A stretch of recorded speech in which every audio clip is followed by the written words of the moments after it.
Sebelum kita mulai bahas kisah menarik hari ini, jangan lupa tekan tombol subscribe, like, dan aktifkan lonceng notifikasinya, biar kamu gak ketinggalan cerita-cerita inspiratif dan fakta-fakta menarik lainnya dari channel ini. Oke, yuk kita mulai. Assalamualaikum warahmatullahi wabarakatuh. Salam sejahtera untuk kita semua. Pada kesempatan kali ini, kita akan mengulas sebuah peristiwa yang sempat menghebohkan publik, ketika Gus Ikdam mengklaim mendapat perlakuan kurang menyenangkan dari pihak imigrasi Soekarno-Hatta saat hendak berangkat ke Taiwan. Kita akan menelisik fakta-fakta, sudut pandang kedua belah pihak, respons publik, dan pelajaran yang bisa kita ambil bersama. Muhammad Ikdam Kholid, yang lebih dikenal sebagai Gus Ikdam, adalah penceramah muda dari Blitar, pengasuh pondok pesantren Mambaul Hikam II dan aktif dalam kegiatan dakwah melalui Majelis Talim Sabilu Taubah. Pada September tahun 2023, Gus Ikdam dan rombongannya berangkat ke Taiwan dalam rangka memenuhi undangan ceramah, serta untuk berdakwah kepada warga Indonesia di sana. Namun, kejadian di Bandara Soekarno-Hatta Sutta sebelum keberangkatan memicu kontroversi terkait perlakuan petugas imigrasi. Menurut Gus Ikdam, pemeriksaan paspor dan stempel berjalan normal pada tahap awal. Tiba-tiba muncul seorang petugas imigrasi yang disebut dengan nama Afwan atau Ahwan yang kemudian membentak dan mengajukan pertanyaan-pertanyaan dengan nada tinggi, seperti mau kemana ini? Dan kapan Anda kemarin ke Taiwan? Padahal ini adalah kunjungan pertamanya.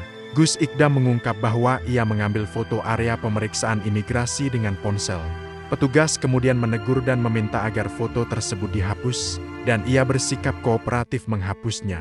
Rombongan Gus Ikdam terdiri dari beberapa orang, dan tidak semuanya mendapat pemeriksaan yang sama cepat.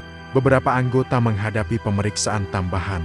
Cerita ini kemudian menyebar di media sosial, dan banyak simpatisan Gus Ikdam menggeruduk akun Instagram imigrasi Soekarno-Hatta untuk protes.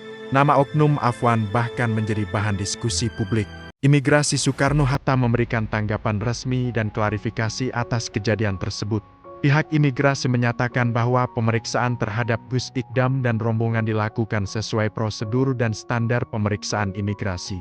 Dikatakan bahwa pemeriksaan untuk Gus Ikdam sendiri berlangsung sekitar 2 menit 20 detik, yang menurut pihak imigrasi adalah waktu wajar untuk pemeriksaan paspor. Imigrasi menegaskan bahwa tidak ditemukan bukti adanya petugas yang membentak atau melakukan perlakuan kasar kepada Gus Ikdam menurut hasil pemeriksaan internal dan rekaman CCTV.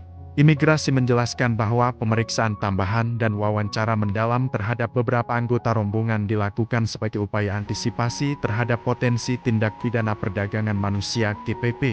Pihak imigrasi menyatakan bahwa pengambilan foto di area imigrasi memang dilarang, dan petugas melakukan teguran kepada yang mengambil gambar. Sebagai wujud merespons publik dan menjaga hubungan baik, Kepala Kantor Imigrasi Soekarno-Hatta, Muhammad Tito Andrianto, datang langsung ke Majelis Talim Sabilu Taubah di Blitar untuk menyampaikan permohonan maaf. Ia menyatakan keinginan menjaga silaturahmi dan menyelesaikan miskomunikasi yang terjadi. Berikut beberapa fakta menarik dan poin yang patut disorot dalam insiden ini. Meski menyebut dibentak, Gus Ikdam menyatakan bahwa ia tidak ingin memperpanjang konflik dan meminta jemaahnya agar tidak mencaci petugas secara pribadi. Publik sangat sensitif terhadap narasi penyalahgunaan wewenang aparat publik, terutama bila melibatkan figur keagamaan yang populer. Nama oknum petugas menjadi viral, dan banyak netizen meminta pihak imigrasi untuk mengungkap identitasnya serta mempertanggungjawabkan tindakan. Insiden ini menunjukkan ketegangan antara pemahaman prosedur birokrasi dan sensitivitas publik terhadap perlakuan personal atau intimidasi di ruang publik semacam bandara atau imigrasi. Respons cepat dari Kepala Imigrasi untuk meminta maaf langsung ke tokoh agama menjadi langkah diplomasi publik yang penting dan menjadi sorotan positif publik.